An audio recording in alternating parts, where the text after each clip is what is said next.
PIT theory classes में एक बार सभी लोग का फिर से स्वागत है। आज क्वेश्चन आपका अर्थिंग से लिया गया है।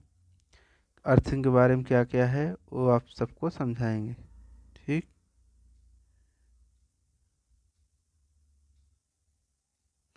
तो पहला क्वेश्चन है, अर्थिंग के चैप्टर से है। पहला क्वेश्चन है कि बीआईएस के अनुसार एकल चरण घरेलू वायरिंग में तांबा अर्थिंग मतलब अर्थ जो लिखा है वो अर्थिंग है। अर्थ निरंतरता कंडक्टर का न्यूनतम आकार होना चाहिए। अर्थात कह रहा है बीआईएस। पहले तो बीआईएस का फुल फॉर्म भी बहुत ज़्यादा इम्पोर्टेंट। बीआईएस का फुल फॉर्म है ब्यूरो इंडियन स्टैंडर्ड, ठीक। ब्यूरो इंडियन स्टैंडर्ड, ठीक। इसके इस नियम के तहत अर्थिंग का जो वायर है उस वायर की कितनी मोटाई और कितनी मोटाई हो सकती है, कितनी कितनी मोटी या कितनी पतली हो सकती है। तो इसके अनुसार कितना हो सकता है, इसके अनुसार 1.5 जो है स्क्वायर mm का होना चाहिए, यानी 1.5 mm का होना चाहिए, ठीक। तो दूसरा क्वेश्चन देखते हैं।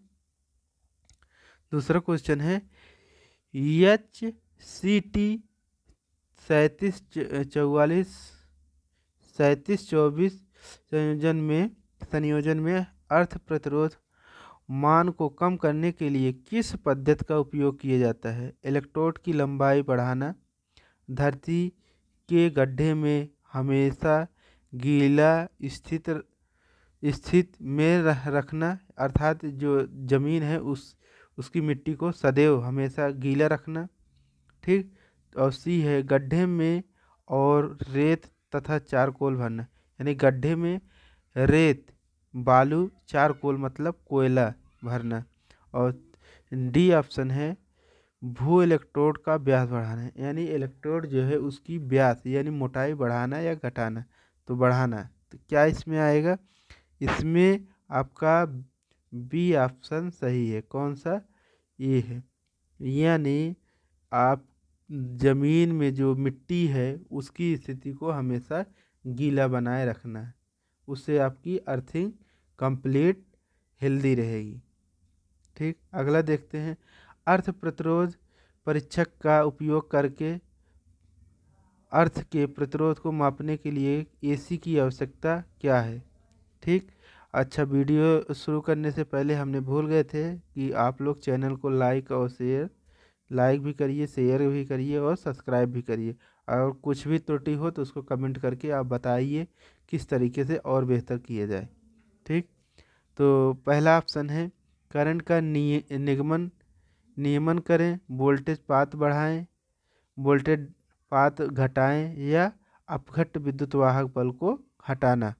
तो इसमें कौन सा ऑप्शन सही है, सी में तीसरे ऑप्शन में आपका डी ऑप्शन सही है।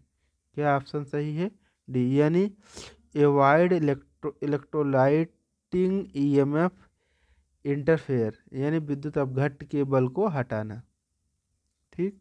आगे देखिए चौथा क्वेश्चन, एसी अल्टरनेटिव करंट एकल फेज वायरिंग परिपथ के वोल्टेज पात को निकालने का सूत्र क्या है।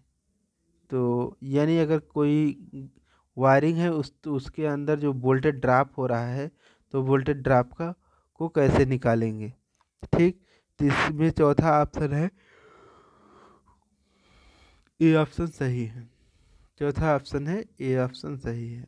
इसको आप स्टार्टिंग में ही देखेंगे V बराबर आई आर होता है, ठीक। यही फार्मूला है, यानी वोल्टेज ड्रॉप बराबर I into R. I current है, आर रेजिस्टेंस है और भी वोल्टेज है, ठीक। आगे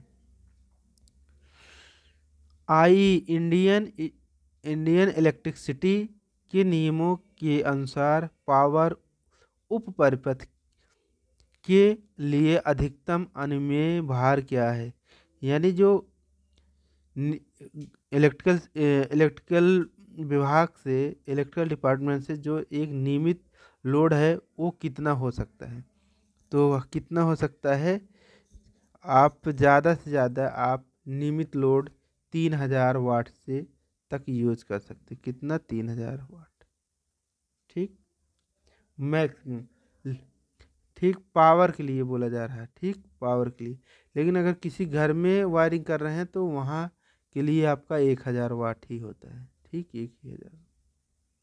तो अगर वीडियो अच्छा लग रहा है तो आप लोग प्लीज़ चैनल को लाइक करिएगा और शेयर करिएगा और सब्सक्राइब करिएगा और कमेंट करिएगा कि और बेहतर क्या किया जाए, और बेहतर करने के लिए क्या करें, क्या सुधार किया जाए।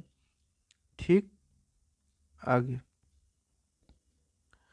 उपभोक्ता मुख्य बोर्ड में सेवा योजना आपूर्ति किस स्थान से जुड़ी होती है? ठीक, तो क्या जुड़ी होती है? आईसी कट आउट, मुख्य स्विच, ऊर्जा मापी और वितरण board, distribution board, energy meter, main switch और आईसी कट आउट। ठीक, तो 6 नंबर में आपका 6 नंबर में है सी ऑप्शन। क्या है? एनर्जी मापी, यानी एनर्जी मापी, ऊर्जा मापी। ठीक, यही सही है। अब यह है घरेलू वायरिंग स्थापना की परीक्षण का प्रकार।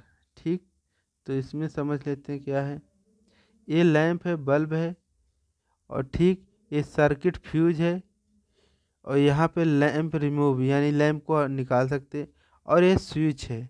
ठीक, और ये फ्यूज इन यानी बॉक्स है, यहाँ ये अर्थिंग का पॉइंट है, और ये टेस्ट लैंप है, ये भी स्विच ऑफ करने का बोर्ड है। ठीक, इस तरीके से। तो इसमें दिया है ध्रुवता जांच कर सकते हैं, निरंतरता या खुला परिपथ जांच कर सकते हैं, चालकों के मध्य कुचालक प्रतिरोध जांच कर सकते हैं, अर्थात डी ऑप्शन है चालकों एवं भूम के माध्यम मध्य कुचालक प्रतिरोध कर सकते हैं। ठीक, तो 7वें में आपका ऑप्शन है ए ऑप्शन सही है। कौन सा? पोलैरिटी यानी ध्रुवता, उसकी ध्रुवता जांच कर सकते हैं। ठीक, अब है घरेलू वायरिंग स्थापना में अनुमत रिसाव वर्तमान क्या है? रिसाव what is the permissible leakage current in domestic wiring installation. ठीक, तो इसमें क्या होने वाला है? डी में आपका 8वें में कौन सा है? 1/1500 यानी 1/1000। ठीक, यही सही।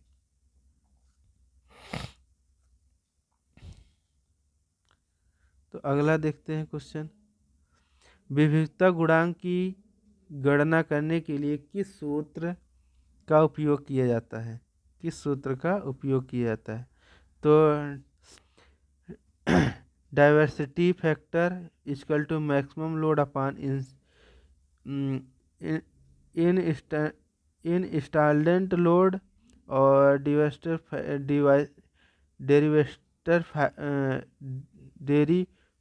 Factor equal to installation load upon maximum load, diversity factor maximum actual load upon installation load, और डी है diversity factor equal to installation load upon maximum actual load. ठीक, तो इसमें क्या होने वाला है? 9 नंबर में 9 नंबर में आपका सी ऑप्शन सही है। क्या है? Diversity factor equal to maximum load upon install. ठीक, नए घरेलू वायरिंग स्थापना का परीक्षण करने के लिए किस उपकरण का उपयोग किया जाता है? मल्टीमीटर, मेगा सन टाइप ओमीटर और सीरीज टाइप ओमीटर। तो क्या कर सकते हैं इसमें? डी ऑप्शन में है, इसमें बी है मेगर। क्या है? मेगर। ठीक, परीक्षण। तो इसमें क्या है? वायरिंग स्थापना का परीक्षण कैसे कर सकते हैं? तो इसमें भी देख सकते हैं, ये बल्ब है, ये स्विच है, यहाँ पे ये फ्यूज है, यहाँ से मेन सप्लाई है, फेज न्यूट्रल है, अर्थिंग। ठीक, तो इसमें कौन सा हो सकता है? डी ऑप्शन सही होने वाला है। कौन सा? डी ऑप्शन, चालकों एवं भूमि के मध्य कुचालक प्रतिरोध। ठीक, यही है।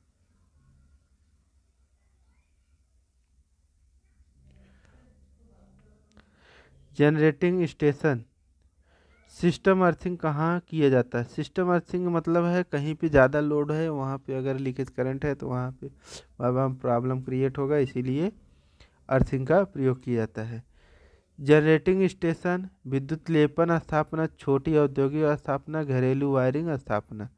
तो इसमें क्या होने वाला है? जनरेटिंग स्टेशन होने वाला है।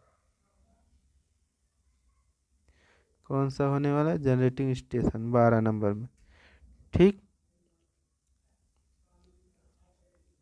मेगर का उपयोग किसके क्या परीक्षण किया जाता है? मेगर के लिए क्या होता है? मेगर का मतलब होता है, ये काम करता है insulation resistance, IR। Insulation resistance check करता है। पोलैरिटी टेस्ट नहीं, इंसुलेशन रेजिस्टेंस टेस्ट करता है। Earth electrode resistance test, earth conductor continuous test. तो इसमें सबसे बेहतर ऑप्शन है 13 में, बी ऑप्शन सही है। क्या है? इंसुलेशन रेजिस्टेंस, इसी को बोलते हैं IR। अगर वीडियो अच्छी लग रही है तो आप लोग कृपया चैनल को ज़रूर सब्सक्राइब करिए और लाइक भी करिए। घरेलू वायरिंग सर्किट में लैंप चमक कम और मोटर धीमी गति से चलने का क्या कारण है? न्यूट्रल लाइन में खुला परिपथ, चालकों के बीच लघु पतन, उच्च मान श्रेणी परिपथ दोष और भू संपर्क तार में खुला परिपथ। तो 14 नंबर में है उच्च मान श्रेणी परिपथ। ये उच्च मान श्रेणी परिपथ।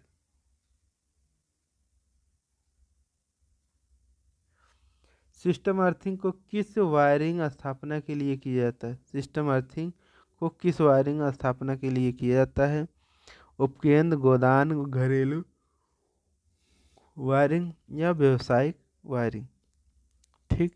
तो 15 में है ए, उपकेंद्र या सब स्टेशन के लिए किया जाता है।